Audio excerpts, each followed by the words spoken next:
best of times are ahead of us, not behind us. That's how I feel about what's going on and launching new people.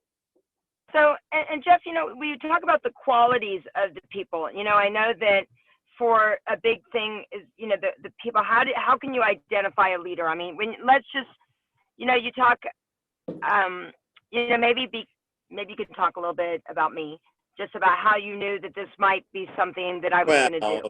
Yeah, well, listen, Loren, okay. The most important step in any relationship is the selection process. My sponsor prejudged me, this broke 24-year-old waiter, but the number one success ingredient is you got to find someone that's hungry. Most people don't make $100,000 a year or make $1 million a year because they don't have to. They don't have the desire. If I could bottle up desire, hunger in the Juice Plus bottles, and you could take a capsule and it would increase your desire, your want to, your hunger, I'd tell you to liquidate all your assets and eat as much as you can, because that's where it all starts. But what I saw in you, Loren, is an example, and I'll tell you what I saw is your heart. You're a giver. What you've done with Tony Robbins over the years, always giving, always contributing, always putting other people's needs ahead of your own, always adding value, always creating raving fan relationships. That is something that you look for in a person, but you just never know about a person.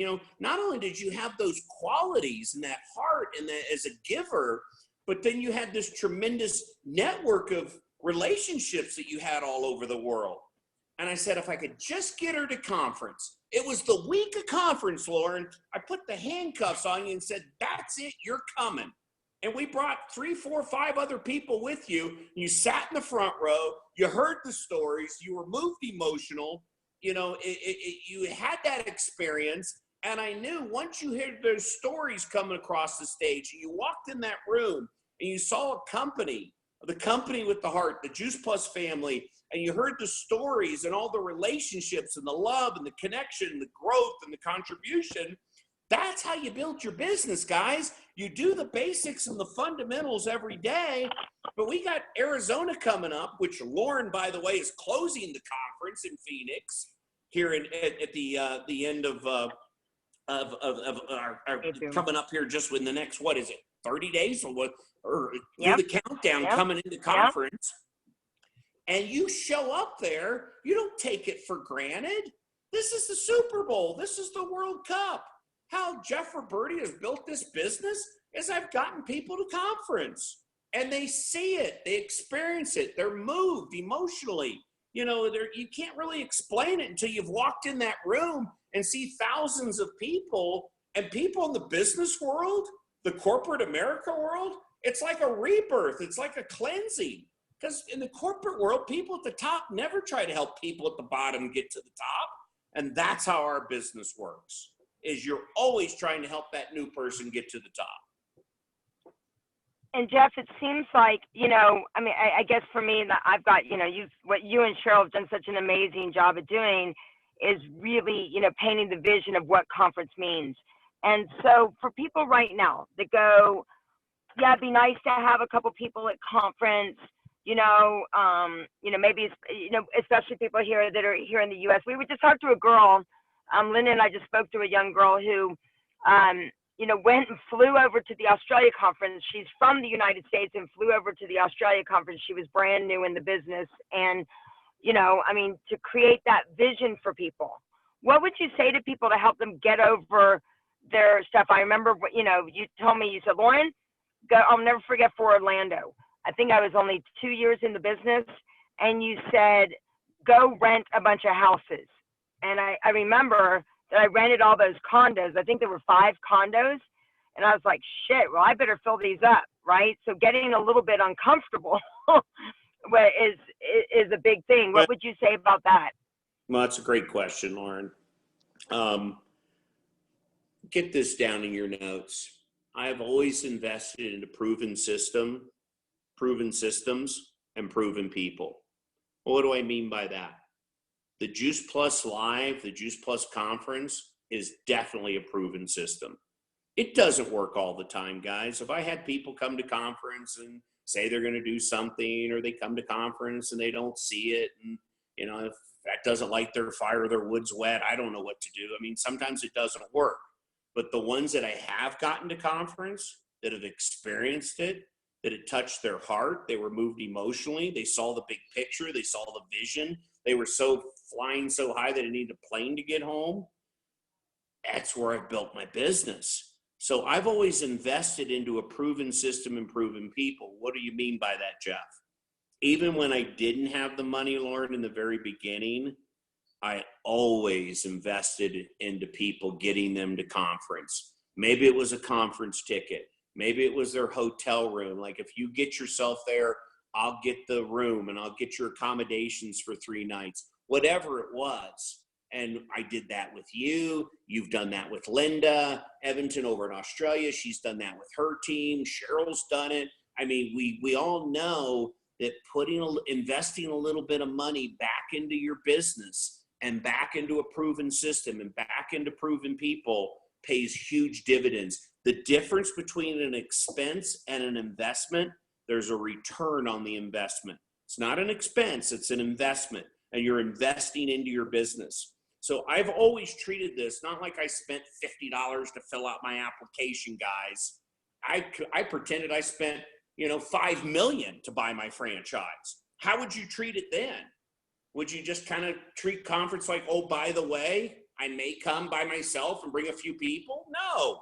You get focused, you get hungry, you get everyone you can there, and you work it right down to the very last minute. And I've always loaded up the dance, had a freshman class, new baby distributors, and let them see it and experience it. And when they leave that room, that's where your business explodes, because they feel it, they experience it, and they're hungry. And then they do the same thing for the next conference with their team. You duplicate that. So yes, I got a little uncomfortable from the very first conference I went to sleeping in my car and taking a shower at the gym and putting the one suit and little skinny tie on that I owned, to the next conference, doing whatever I could, scraping my quarters together and investing back into the business. And I did that for that first 5 years here in North America, that first 5 years over in Europe. That first 10, 15 years, people see me today and, listen, you're rewarded in public for what you did in private. I was telling Joanna this the other day. People see me today and see the lifestyle, the quality of life, and all this money and homes and this and that, and giving all this money to Boys and Girls Club and all these charities and this and that. But they don't realize the amount of effort and time that I put into the business, getting up early, staying up late, having a why that made me cry. I mean, it was emotionally charged. It was something that, reasons come first. A why, that would get you to put in that extra 10% effort for 90% of the results. So at the end of the day, I could give you all the how to do the business. You've really got to get down to why you're doing the business. And if you get a why that's strong enough, that really charges you to pay the price and put in that effort, I'm telling you this, Loren, you could compress an entire lifetime of work into a 3 to 5 year effort. If you got off the phone tonight and said, I listened to Jeff Roberti and Loren on the call, but you know what? I'm ready to raise my standards. I'm ready to step up. I've been playing small in life. I'm ready to hold myself accountable. And what level am I going to play at? What level am I going to show up at? Great question to ask yourself. Would you follow you? Would you follow you? You've got to inspire yourself before you can inspire someone else. Success breeds success. Just a couple of years ago, Loren, I found myself, my physical mastery had gotten away from me, and I was way overweight. I wasn't congruent. I wasn't relevant. I wasn't inspiring healthy living. And I said, you know what? I had a breakthrough. I reached a threshold, a breaking point. That was April of 2016, just 2 years ago. And in 6 months, I came home and I dropped over 50 pounds. I went back to a weight I was when I started the business 30 years ago. And I did that not out of vanity. I did that because I wanted to inspire me and live the mission and walk the talk and be an example, not a warning. and treat my body like a temple, not an amusement park. And it inspired other people because I saw people at the next conference in St. Louis. And they said, Jeff, I thought I saw a ghost. What happened to you? And then I saw them at the next conference in Anaheim, and they all came up to me and said, look at me, Jeff. I've lost 10 pounds. I've lost 20 pounds. I've lost 30 pounds. I saw you and it inspired me. So, you've got to step up. Success breeds success. People watch the feet, not the lips. Distributors don't do what you tell them to do. They do what you do. So what I'm trying to say, Loren, is you've got to get off this call tonight. And like I had a breakthrough 30 years ago, enough was enough. I reached a threshold. I was no longer going to be broke and struggling and juggling and living in a little crappy rented apartment and being behind on my rent, just like I did 2 years ago with my health. And when you hit that point, when you hit that level where you say, that's it, I'm not playing at 80% or 15%, I'm a 5%er. And it starts with me. Here's a great question to ask yourself. What do you have to do to make this business a bigger priority in your life? So it's very interesting that you said. Let me give you one more, Loren. The best recruiting tool you can have is a mirror. Looking in the mirror and saying, you know what? It starts with me. Don't try to push people, lead. Lead people, don't push them. You go out and get the most new customers. You go out and build 5 new frontline.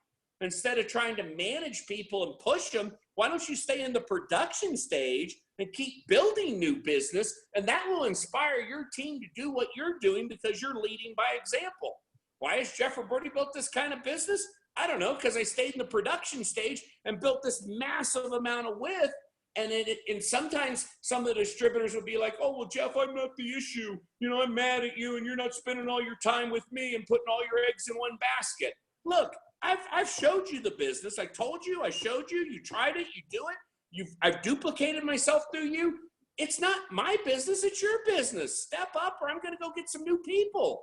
I'll replace you. I'll love you for whatever level you want to play at, but I'm always going to stay in the production stage. And people respect that, by the way, when you keep producing and you get out of that. Where all the stress and overwhelmed and they need a break and a vacation is when you're dealing with people problems and managing people.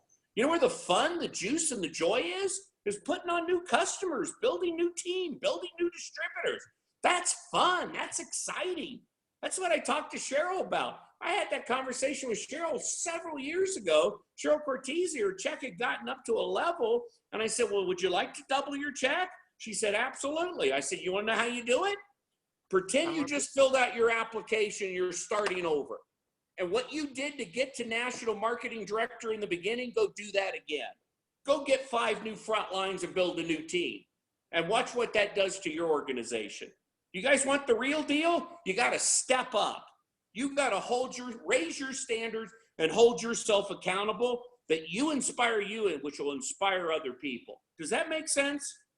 No, I mean, it's very interesting that we're doing this call today because I had a memory that showed up from 7 years ago today, and we were in Long Beach at conference.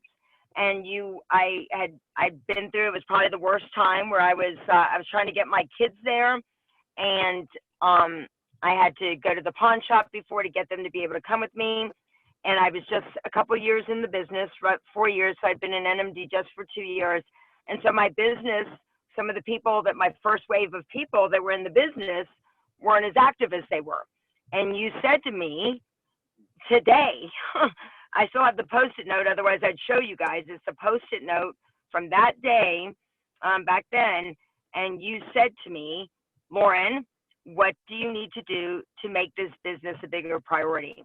And you said that to me, today in 2011. And I was like, today. So, and I really thought about that. And you said to me, have you really given it, when we talk about 3 to 5 years, had I really given it a good 3 to 5 years? And I hadn't. I'd given a good, year and a half. I played pretty hard, but then I slacked off for a little bit. And I went, that day is when everything started to shift for me because I was like, it's time to step it up. And so Jeff, we talk about, like you said, like I mean, you're still in the game. That's another reason why I really said yes. I mean, I say the people are always watching. You know, my dear friend Kate Grace is on the line, and you know, last year she said to me, "Sign me up," and I'm like, "Sign you up for what?" She goes, "Juice Plus. I've been watching you for 9 years," and so lots of people don't realize that people are always watching what you're doing. And so for you, you know, why after all this time are you still? I mean, I know the answer, I think, to this, but I love hearing your answer over and over again. Why still so active? Why going out to these boot camps and these regionals and being so, you know, still sending new people to conference and getting on a plane, traveling around the world where you could just be sitting back and whatever, doing life? You know what, Why? Lauren, and this will be the last question. We'll wrap it up on this. It's a very good question. I had people ask me that here in Steamboat. You know, Jeff, why are you still, you know, January of '87, this past January was 31 years. When I started at 24, I could have retired at 30. I was done. I already made $12 million by the time I was 30 years old and making six figures a month. I mean, I didn't have to keep doing this. I started out of desperation. Today, it's totally out of inspiration. And I'll tell you why. I'll never forget where I came from. I'll never forget, Lauren, the day that I filled out my application and somebody cared enough about me to share with me a product and share with me an opportunity that changed my life. It's not an opportunity, it's a responsibility. Not an opportunity, it's a responsibility. When you know what you know, how could you not share this product, share this mission, share this opportunity that could change somebody's life? And so I do it today out of inspiration to pay it forward, to truly gift this to someone else. And I get emotional and spiritual revenue from it. You know, you've heard this from Tony before. Success without fulfillment is the ultimate failure in life. How many people do you know that are wealthy, that are rich, that have the money, but they're miserable? You know, you got the science of achievement where you produce and you achieve and you build something. But how about the art of fulfillment? Being involved in something that's rich in meaning and fulfillment and purpose, rich in relationships and love and growth and connection. Being involved in something that's mission-driven, cause-oriented, something that's bigger than yourself, something where you can make a difference, make an impact. I mean, it's like the Visa commercial. It's priceless. And that's what fills me up. That's what charges me today. I can't sit at home in my ivory tower on the beach. Life's not just about me, and be a selfish NMD. I love what I do. I truly love this. And I get to add value to people's lives. And like I said, it's so rich in relationships. When I got sick back in 2012, and I know you're closing the Arizona conference, and I think they're going to have me in Tampa in the fall and probably speak in Barcelona for the big conference in Tampa in October and in Barcelona. And I'll share the story. When I got sick back in 2012, and I couldn't go to the conference, the biggest takeaway I ever had from conferences back then, 25 years of conferences, I never missed one. The biggest takeaway, Lauren, I had was when I couldn't go to conference, when I was too sick to travel. And I remember crying and being in massive pain. And Joanna goes, "What's wrong? What's going on?" And I said, "I told those people I'd be there for them when they walked the stage, and I can't go." And as much pain as I was in, once I started asking better quality questions and changed the meaning, and I went to a place of all these negative emotions and all this pain, I went to a place of love and gratitude and joy, and I got the lesson. I got the growth. That deepest pain gave me the most growth, and I became more, and I had more capacity to give and serve. But I got the lesson. It's just not another conference. Because when it was taken away from me, when I couldn't go, then I realized how much I loved it, how it met the spiritual needs of growth and contribution and relationships and love and connection. And it was the biggest growth I had when I couldn't go to Dallas in 2012. I couldn't be in Rome in 2012. I couldn't travel. The doctor said, "No, Jeff, you got to get your health back." because I almost died that year. And I'll share this with you guys in depth, but that's why I still do the business, because I'm involved in something that I can make a difference. It's something bigger than yourself, something that you can go out and touch and change other people's lives and pay it forward. And it is priceless, Loren. And I love it. And I'm going to turn it over to you. And I can't. No, I don't want to. I want to ask you one other question as you say that, and then we'll finish up. But I want to give away a couple things. I think I'm Oprah, so I do want to give some things away. I think, Jeff, what I wanted to say, and I sorry I didn't ask you this earlier, was, I think we go through, I mean, God knows how many times you've had to, rebuild. I know the rebuild is a big thing. And a lot of times it can be very, disheartening. I know that for me, I remember the times you're like, Loren, put on 5 new front line. Put on 5 new front line. You should never stop recruiting. You should never keep going. So for those people that are in that rebuild stage and are like, you know what, I would love to go. I just can't right now with everything, or just rebuilding their business where they're kind of going, is it worth it? I mean, you can hear it in your voice, but for them, they can't see it yet. What would you say to them? Well, that goes back to, what do I have to do to make this business a bigger priority in life? I had not only, Loren, let me go through a couple steps with you. Not only did I make a decision and I hit a breaking point, a threshold, a moment in time, a defining moment when I started this business. And I made a decision that I was going to do this business. Then I made a commitment. Then I took all out massive action. But the fourth part was having absolute resolve that I was going to do it no matter what, no matter how many people quit, how many customers dropped out, how many distributors quit, how many times I had to rebuild, how many times did the walls of Jerusalem have to be rebuilt. I was in. I had absolute certainty that I was going to do this no matter what. And if I had to rebuild, I'd rebuild. And I was in. I was committed. Not only I made a decision and commitment and took all out massive action, but when you have resolve, when you say, I'll do it, you can count on me, I'll do it no matter what, and you pick out that mountain in life, and some people say, oh, Jeff, pick out another mountain. That one's too slippery. I'm going to the top. Oh, Jeff, pick out another mountain. That one's too rocky. I'm going to the top. Oh, Jeff, pick out you'll either see me waving from the top or dead on the side. I'm not coming back.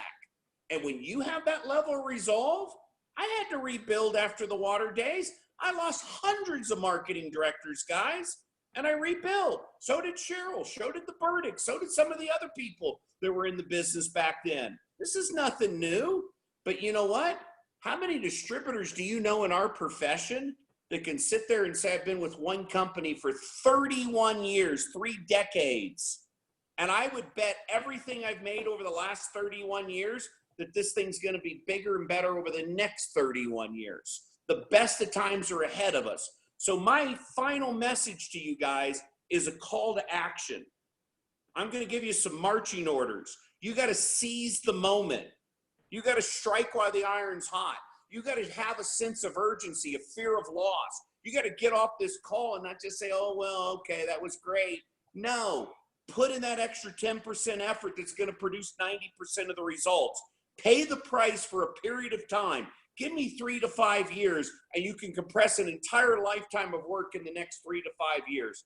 And if you want to be able to give more and become more and have more capacity to serve and make a bigger impact, a bigger difference in the world, this is the vehicle to do it. Step up, raise your standards, hold yourself accountable, strike while the iron's hot, seize the moment. This is your chance. Don't take it for granted. That's it. Okay, well, now you just have to get to give away 2 gifts, Jeff. Tell me when to stop, and I'm giving a gift away. So tell me when to stop. Stop. I've closed my eyes. Stop. Vicki Lord. Where is Vicki Lord from? Vicki Lord, where are you from? Let me unmute Vicki Lord. Vicki, where are you from? Vicki Lord. Hello, where are you from? Australia, Gold Coast. Awesome. Well, Gold Coast, Australia, you have won. Are you coming to conference or no? You're not coming to the U.S. conference, are you? No. Oh, not at this stage, no. Are you coming? No? Okay. I'll be at the Perth Okay. one though. Well, I will get you a gift. I'll figure out I'll put together a gift package for you. Just make sure to message me. Okay. Tell me when to stop again, Jeff. Tell me when to stop. Tell me when to stop. Stop. Yes, tell me when to stop. Okay, stop. Andrew Fink. There you go. Andrew Fink, who just went VF. Hopefully he did today. Andrew Fink, you have gotten yourself another ticket for the meal plan, so you better get another person to conference. So there you go. You better get another person to conference. And I want to give away a U.S. conference ticket, Jeff, so tell me again. Tell me when to stop. Tell me when to stop. Stop. Tell me when to stop. Okay, that is Stacy King. I know you're coming to conference, so that means you got to get one more person to conference so you can get a conference ticket. So Jeff, thank you again. I'm looking forward to seeing you. I know we all are, and thank you for being so patiently persistent with me, and thank you for being, just who you are and that example of truly, a selfless servant of just out there to do the right thing every day. So thanks, everybody. Bye. Look forward to seeing you in Arizona. Rocket. Yeah. Bye. Right. Bye. Bye-bye.